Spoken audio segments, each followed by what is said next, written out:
thus far, there seems to be a buy-in into what the finance minister is trying to accomplish with the tax cut policies in particular.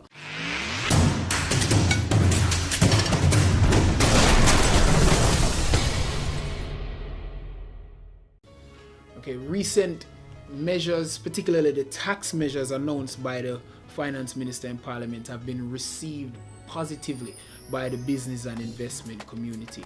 So if we think about the minimum business tax, which was $60,000, regardless of if a business was active or dormant, whether it made a profit or not, and the asset tax, which was abolished for non-financial entities and had similar circumstances to the business tax in terms of the business operation, the finance minister announced the removal of those taxes in an effort to try and make the environment easier for small business. So if you think about a business that's financed with, say, a $600,000 loan, right, whether it be a barber shop or a hair salon or whatever the case may be, the minimum business tax was $60,000. The asset tax was $100,000. You exceeded 25% just off those taxes alone. And this is before you really get into your operations and you get into the different costs and whether or not you make a profit, right? So what the finance minister said he's trying to do is to ease that burden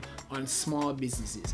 The budget measures seem to be squarely aimed at small business. In total, the finance minister said that he will be foregoing, or the government will be foregoing, upwards of $14 billion in tax revenue.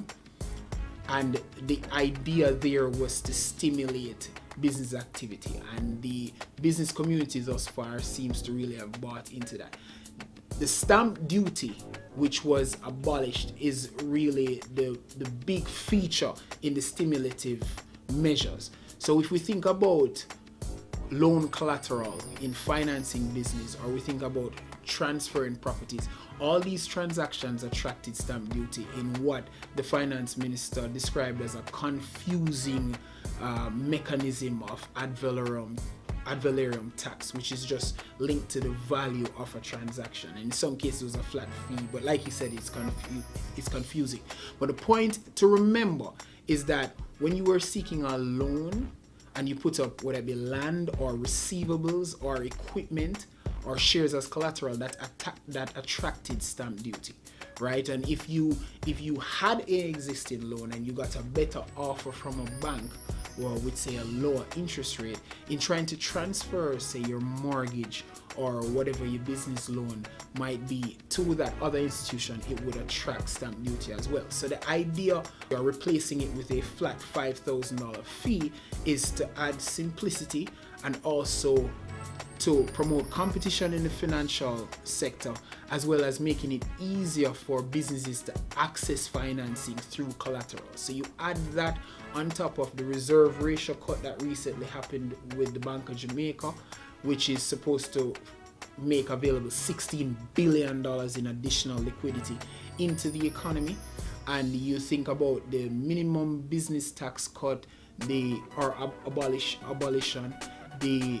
the abolition of the asset tax for non-financial companies, and the raft of tax cuts through transfer taxes and the GCT threshold.